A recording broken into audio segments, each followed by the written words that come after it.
उद्देश्य। इस पाठ के अंत में आप निम्नलिखित सीखने में सक्षम हो जाएंगे। सांख्यिकीय आंकड़ों के महत्व को जानने में, आंकड़ों का उपयोग करके परियोजना को डिजाइन करने के चरणों पर चर्चा कर सकने में, प्राथमिक आंकड़ों और द्वितीयक आंकड़ों के बीच अंतर करने में, समस्या का विश्लेषण करने में, कई सांख्यिकीय साधनों का प्रयोग जानने में। सांख्यिकीय साधनों का उपयोग। परिचय। दैनिक जीवन में सांख्यिकीय साधन हमारे लिए महत्वपूर्ण है और इसका उपयोग आर्थिक गतिविधियों जैसे कि उत्पादन, उपभोग, वितरण, बैंकिंग और बीमा, व्यापार, परिवहन आदि से संबंधित आंकड़ों के विश्लेषण में किया जाता है। सांख्यिकीय साधनों और विधियों का उपयोग समझना बहुत महत्वपूर्ण है। इनका विभिन्न प्रकार के विश्लेषण के लिए और परियोजना विकसित करने के लिए उपयोग किया जा सकता है। उपलब्ध आंकड़ों का उपयोग करके किसी परियोजना को विकसित करना कितना महत्वपूर्ण है। सर्वेक्षण करके और रिपोर्ट तैयार करके परियोजना विकसित करने से प्रासंगिक जानकारी का विश्लेषण करने और उत्पाद या प्रणाली में सुधार का सुझाव देने में सहायता मिलती है।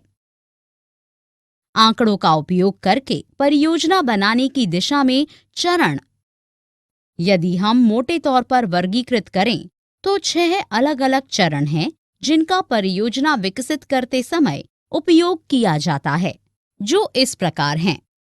समस्या या अध्ययन क्षेत्र की पहचान, लक्ष्य समूह का चुनाव, आंकड़ों का संग्रहण, संग्रहित आंकड़ों का संगठन और प्रस्तुतिकरण, विश्लेषण तथा व्याख्या, रिपोर्ट पूरा करना और सुसंगत अनुमान प्रदान करना।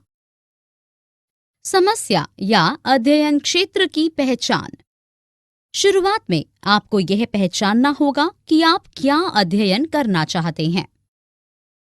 पहचान के आधार पर आंकड़ों का संग्रहण और प्रसंस्करण होगा। आंकड़ा संग्रहण शुरू करने से पहले विश्लेषक को अपनी रुचि के क्षेत्र को लेकर स्पष्ट होना चाहिए। परियोजना बनाने की दिशा में चरण भाग 1। लक्ष्य समूह का चुनाव। परियोजना के विकास के लिए प्रश्नावली तैयार करने के लिए एक लक्षित समूह का चुनाव अनिवार्य है। भिन्न भिन्न लक्षित समूहों से अलग अलग तरीके से व्यवहार किया जाना चाहिए। उदाहरण के लिए, यदि परियोजना कारों से संबंधित है तो स्पष्ट विकल्प मध्यम और उच्च आय वर्ग के लोगों को लक्षित करना है। इसी तरह सौंदर्य उत्पादों के लिए महिलाएं लक्षित समूह होंगी। इसलिए हम कह सकते हैं कि लक्षित समूह का चुनाव सही प्रकार के श्रोताओं की पहचान करने में सहायता करता है, जिनसे आंकड़ों को एकत्र करना होता है। ध्यान केंद्रित करने से ठोस परियोजना रिपोर्ट तैयार करने में सहायता मिलती है। आंकड़ों का संग्रहण। सर्वेक्षण के उद्देश्य को समझना महत्वपूर्ण है, क्योंकि यह सही आंकड़ा संग्रह विधियां निर्धारित करने में सहायता करता है। सर्वेक्षण के लिए आंकड़ों को प्राथमिक या द्वितीयक विधियों या दोनों विधियों के संयोजन का उपयोग करके एकत्र किया जा सकता है। नए आंकड़ों को प्राथमिक विधियों के माध्यम से एकत्र किया जाता है, जबकि द्वितीयक विधियों के माध्यम से बाहरी स्रोत का उपयोग करके आंकड़ों को एकत्र किया जाता है। प्राथमिक विधि में प्रश्नावली, व्यक्तिगत साक्षात्कार, डाक सर्वेक्षण, टेलीफोन, ईमेल आदि का उपयोग शामिल है। डाक प्रश्नावली के लिए लक्षित श्रोताओं को पूछताछ के उद्देश्य के बारे में सूचित करने वाला कवर लेटर आवश्यक है। कभी-कभी समय, कार्यबल और धन की कमी के कारण प्राथमिक स्रोतों का उपयोग करके डेटा एकत्र करना संभव नहीं होता है और वांछित जानकारी पहले से ही उपलब्ध होती है। ऐसी बाधाओं से बचने के लिए द्वितीयक विधियों का उपयोग किया जाता है, जिससे सर्वेक्षण करने के लिए पहले से एकत्रित जानकारी का उपयोग किया जाता है। परियोजना तैयार करने की दिशा में चरण। आंकड़ों का संगठन और प्रस्तुतिकरण। एक बार डेटा एकत्र हो जाने के बाद परियोजना रिपोर्ट तैयार करने के उद्देश्य से प्रासंगिक जानकारी प्राप्त करने के लिए उसे प्रसंस्करित करना होता है। उदाहरण के लिए, एकत्रित आंकड़ों को संगठित और प्रस्तुत करने की विभिन्न विधियां हैं: सारणीबद्ध प्रस्तुतिकरण, पाठ्य विषयक प्रस्तुतिकरण और आरेखीय चित्रों का उपयोग करके। आंकड़ों को संगठित और प्रस्तुत करना किसी भी सांख्यिकीय विश्लेषण के सबसे महत्वपूर्ण पहलुओं में से एक है। संग्रह के दौरान बहुत सारे अपरिष्कृत आंकड़े एकत्रित किए जाते हैं। इन आंकड़ों डेटा का न्यूनीकरण, संगठित और फिर विश्लेषणात्मक रूप से प्रस्तुत करने की आवश्यकता होती है। आंकड़ों की साफ सुथरी और सुव्यवस्थित प्रस्तुति को समझना आसान होता है, जबकि असंगठित और अव्यवस्थित आंकड़ों से किसी उद्देश्य की पूर्ति नहीं होती है और संग्रह में की गई सारी मेहनत व्यर्थ हो जाती है। विश्लेषण तथा व्याख्या।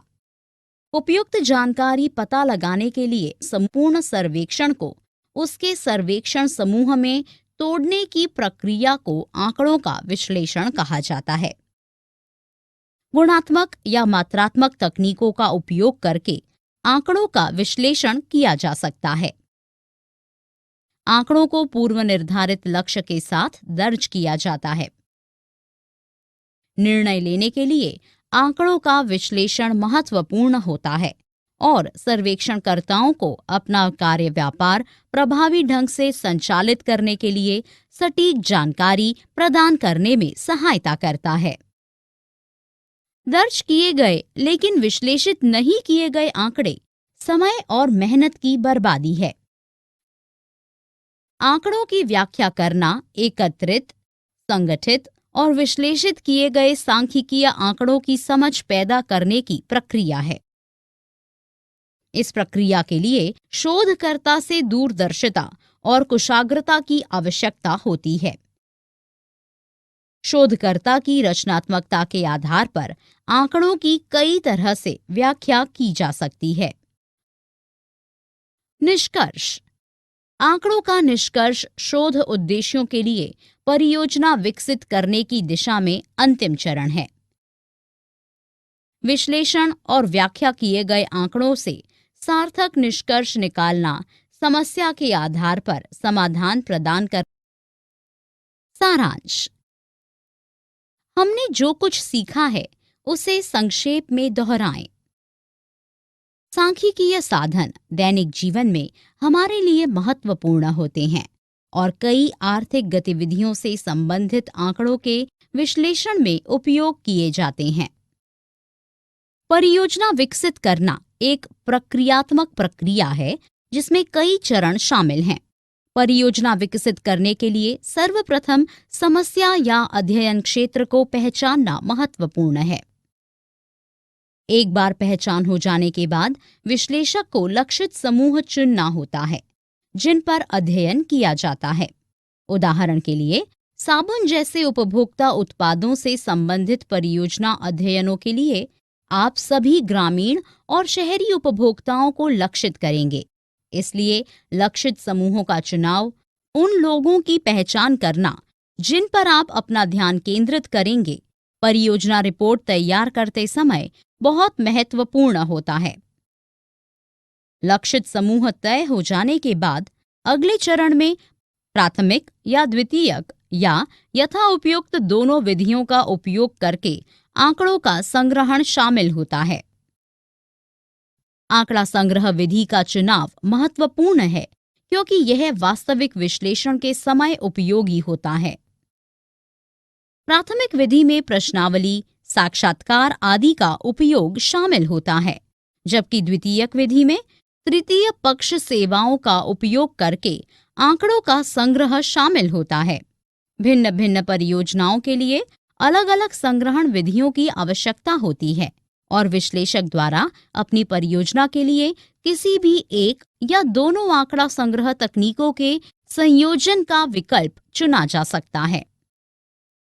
चौथे चरण में एकत्रित आंकड़ों को संगठित करना और इस प्रकार प्रस्तुत करना शामिल होता है कि जिसे समझना आसान हो।